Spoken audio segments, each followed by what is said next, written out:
Hi guys, welcome back to my YouTube channel. ಇವತ್ತು ಆಯುಧ ಪೂಜೆ, ಅದಕ್ಕೆ ನಾವು ಸ್ನಾನ ಮಾಡಿಲ್ಲ. ಫಸ್ಟು ನಮ್ಮ ಗಾಡಿನ ಸ್ನಾನ ಮಾಡಿಸ್ಬೇಕು. ಅದಕ್ಕೆ ಇಷ್ಟೆಲ್ಲ ಎತ್ಕೊಂಡು ನಾನು ಗಾಡಿ ವಾಶ್ ಮಾಡೋದಕ್ಕೆ ಹೋಗ್ತಿದ್ದೀನಿ. ಬನ್ನಿ ಗೈಸ್, ಗಾಡಿ ಇವಾಗ ಹಿಂಗೆ ಕಾಣಿಸ್ತೈತೆ. ಇವಾಗ ಇನ್ನೊಂದು ಸ್ವಲ್ಪ ಹೊತ್ತು ಗಾಡಿನ ವಾಶ್ ಮಾಡಬೇಕು. ಹೆಂಗೆ ವಾಶ್ ಮಾಡಬೇಕಂದ್ರೆ ಪಳ ಅಂತ ಹೇಳ್ಬೇಕು, ಆ ಥರ ವಾಶ್ ಮಾಡಬೇಕು. ಬನ್ನಿ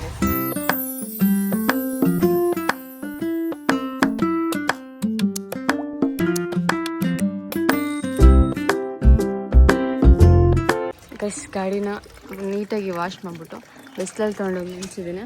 ಇವಾಗ ನಾನು ಫ್ರೆಶ್ ಅಪ್ ಹೋಗ್ಬಿಟ್ಟು ದೇವಸ್ಥಾನಕ್ಕೆ ತೊಗೊಂಡೋಗ್ಬೇಕು ಗಾಡಿನ ಪೂಜೆ ಮಾಡಿಸೋದಕ್ಕೆ. ಗಾಡಿ ಪೂಜೆ ಮಾಡಿಸಾದ್ಮೇಲೆ ಅಂಗಡಿಗೆ ಹೋಗಿ ಅಂಗಡಿ ಎಲ್ಲ ಕ್ಲೀನ್ ಮಾಡಿ ವಾಶ್ ಮಾಡಿಲ್ಲ ಶಾಪ್ ಎಲ್ಲ ನೆನ್ನೆ ಕ್ಲೀನ್ ಮಾಡಿಲ್ಲ ಬಂದಿದ್ದೀನಿ ಗೈಸ್. ಇವತ್ತೋಗಿ ಪೂಜೆ ಮಾಡಬೇಕು ಗೈಸ್. ಫ್ರೆಶ್ ಅಪ್ ಆಗ್ಬಿಟ್ಟು ರೆಡಿ ಆಗಿದ್ದೀನಿ. ಇವಾಗ ಫಸ್ಟು ಅಂಗಡಿಗೆ ಹೋಗಿ ಅಂಗಡಿಲಿ ಪೂಜೆ ಮಾಡಿಬಿಟ್ಟು ಆಮೇಲೆ ಗಾಡಿ ಪೂಜೆ ಮಾಡಿಸ್ಬೇಕು ಗೈಸ್. ಇವಾಗ ಶಾಪಿಗೆ ಹೋಗ್ತೀನಿ. ಇದೊಂದು ಪ್ಲೇಟ್ ಬೇಕಿತ್ತು, ಅದಕ್ಕೆ ಪ್ಲೇಟ್ನ ಹೀಗೆ ಇಟ್ಕೊಂಡು ಹೋಗ್ತೀನಿ. ಬನ್ನಿ ಹೋಗೋಣ. ಮತ್ತೆ ಶಾಪಿಗೆ ಬಂದು ಶಾಪ್ ಓಪನ್ ಮಾಡಿದೆ. ಇವಾಗ ಪೂಜೆ ಮಾಡೋದಕ್ಕೆ ಏನೇನು ರೆಡಿ ಮಾಡ್ಕೋಬೇಕು ಅದೆಲ್ಲ ರೆಡಿ ಮಾಡಿಕೊಂಡು ಪೂಜೆ ಮಾಡಬೇಕು ಗೈಸ್. ದೇವ್ರ ಫೋಟೋನ ಇಲ್ಲಿ ಫಿಟ್ ಮಾಡಿಸಿದ್ದೀನಿ ಹೈಟಲ್ಲಿ. ಯಾಕಂತಂದರೆ ಅಲ್ಲಿ ಪಕ್ಕದಲ್ಲಿ ಇನ್ನೊಂದು ಬರ್ಡೇ ಹಾಲ್ ರೆಡಿ ಮಾಡ್ತಿದ್ದೀನಲ್ಲ, ಅದಕ್ಕೆ ದೇವ್ರ ಫೋಟೋನ ಇಲ್ಲಿ ಫಿಟ್ ಮಾಡಿಸಿರಲ್ಲ. ರಮೇಶ್ ಅವ್ರು ಕೂಡ ಇಲ್ಲೇ ಪೂಜೆ ಮಾಡ್ತಿದ್ದಾರೆ. ಯಾಕಂದರೆ ಅವ್ರದ್ದು ಟೂಲ್ಸ್ ಎಲ್ಲ ಇಲ್ಲೇ ಇಟ್ಟಿದ್ರು, ಸೊ ಅದಕ್ಕೆ ಇಲ್ಲೇ ಎಲ್ಲನೂ ಇಟ್ಕೊಂಡು ಪೂಜೆ ಮಾಡ್ತಿದ್ದಾರೆ. ನಾನು ಇಟ್ಟಿರೋ ಬರ್ಡೇ ಸೆಟಪ್ಸಿಗೆಲ್ಲ ಅರ್ಶಿನ ಕುಂಕುಮ ಹಾಕ್ತಿದ್ದೀನಿ. ರಮೇಶ್ ಅವ್ರದ್ದು ಏನೇನು ಟೂಲ್ಸ್ ಇದೆ ಅದನ್ನೆಲ್ಲ ಇಟ್ಬಿಟ್ಟು ಅವ್ರು ಎಲ್ಲ ರೆಡಿ ಮಾಡಿ ಪೂಜೆ ಮಾಡಿದ್ದಾರೆ. ಇನ್ನೂ ಮಾಡಿಲ್ಲ, ಇವಾಗ ಮಾಡಬೇಕು. ಎಸ್, ನನ್ನ ಶಾಪಲ್ಲಿರೋ ಐಟಮ್ಸ್ಗಿಂತ ಇವ್ರ ಹತ್ರ ಇರೋ ಟೂಲ್ಸೇ ಜಾಸ್ತಿ ಇದೆ ಗೈಸ್. ಆಯುಧ ಪೂಜೆ ನಮಗೆಲ್ಲ ಜೋರು, ಇವ್ರಿಗೆ ಆಯುಧ ಪೂಜೆ ಜೋರು.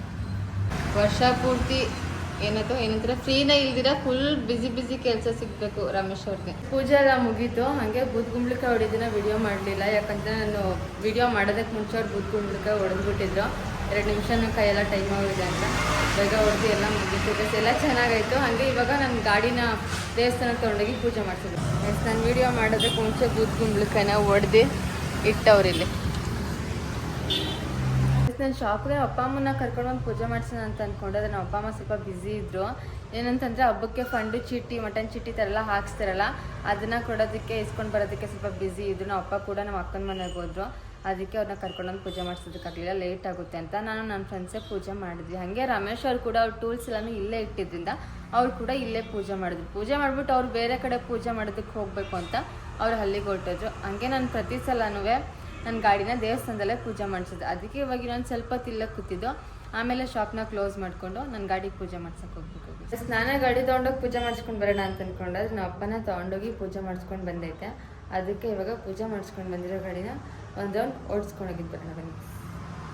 ನಾನು ಸಿಂಪಲ್ಲು, ಹಾಗೆ ನನ್ನ ಗಾಡಿನೂ ಸಿಂಪಲ್ಲು. ನಮ್ಮಪ್ಪ ಪೂಜೆ ಮಾಡಿಸ್ಕೊಂಡು ಬಂದಮೇಲೆ ಗಾಡಿನ ಒಂದು ರೌಂಡು ಓಡಿಸ್ಕೊಂಡು ಜಸ್ಟ್ ಇವಾಗ ಮನೆಗೆ ಬಂದೆ. ಇವಾಗ ಶಾಪ್ನ ಕ್ಲೋಸ್ ಮಾಡಿಕೊಂಡು ಮನೆಗೆ ಹೊರಡ್ತಿದ್ದೀವಿ. ಇವರು ಇವಾಗ ಬಂದವರು ಬೆಳಗ್ಗೆ ಪ್ರೀತು ಮತ್ತು ಜಯಂತ್ ಇವಾಗ ಬಂದಿರೋದು. ಬೆಳಗ್ಗೆ ಗಾಡಿ ತಗೋಬತ್ತೀನಿ ಅಕ್ಕ, ನಿಮ್ಮ ಅಂಗಡಿಗೆ ಮನೆ ಪೂಜೆ ಮಾಡ್ತೀನಿ ಅಂತ ಹೇಳಿದ್ದು.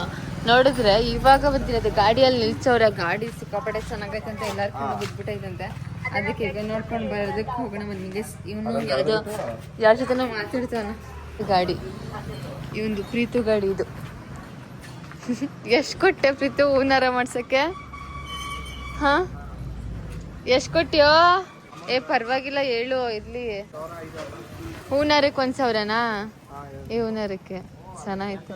ಇದು ಬೊಕ್ಕೆ ಸೇರಿಸಿ 1,000. ಹೂನಾರ ಮತ್ತು ಬೊಕ್ಕೆ 2 ಸೇರಿ 1,000. 1,000 ಕೊಟ್ಬಿಟ್ಟು ಈ ಥರ ರೆಡಿ ಮಾಡಿಸಿರೋದು. ಚೆನ್ನಾಗಿತ್ತು ಗೊತ್ತಾ. ನಾನು ಇದು ರಮೇಶ್ ಅವ್ರ ಬೆಳಗ್ಗೆ ಪೂಜೆ ಮಾಡೋಕ್ಕಂತ ತಗೊಂಡಿದ್ದು ಸ್ವಲ್ಪ ಹೂವಿನಲ್ಲಿ ನಾನೇ ರೆಡಿ ಮಾಡಿರೋ ಆಹಾರ ಅದು. ಅದಕ್ಕೆ ನಾನು ಖರ್ಚು ಮಾಡಿಲ್ಲ. ಈ ಪ್ರೀತಿ ನೋಡಿದ್ರೆ 1,000 ಖರ್ಚು ಮಾಡಿ ಈ ಥರ ಮಾಡ್ಕೊಬಂದವನೆ. ಮತ್ತು ಇವ್ರ ಗಾಡಿ ರಮೇಶ್ ಅವ್ರ ಗಾಡೀಲಿ ಹಾಕಿದ ಹೂವು ಎಲ್ಲ ಹಸು ತಿನ್ಕೊಬಿಡೈತೆ ಅನ್ಸುತ್ತೆ.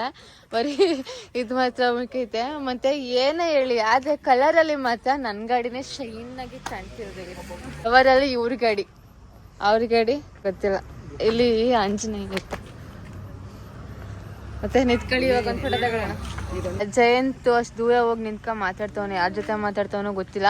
ಅವ್ನ ಗಾಡಿಗೆ ಕಣಸ್ರಾಗ್ಬಿಡುತ್ತೆ ಅಂತ ಅವ್ನ ಗಾಡಿ ತಗೊಂಡಿಲ್ಲ. ಅದಕ್ಕೆ ಇವಾಗ ನಮ್ಮ ಗಾಡಿಗಳ ಜೊತೆಗೆ ಒಂದು ಫೋಟೋ ತಗೊಂಡು ಇವಾಗಲಿಂದ ಹೊರಡ್ಬೇಕು. ಬನ್ನಿ ಹೋಗೋಣ. ಇನ್ನೇನಾದರೂ ಹೇಳ್ತೀಯೇನೋ ನಿನ್ನ ಗಾಡಿ ಬಗ್ಗೆ? ಹಾಂ, ಎಷ್ಟು ವರ್ಷ ಆಯ್ತು ನಿನ್ ಗಾಡಿ ತಗೊಂಡು? 15 ವರ್ಷ. 15? ಏ ಯಾವ ಮಾಡೆಲ್ ಇದು? 2010.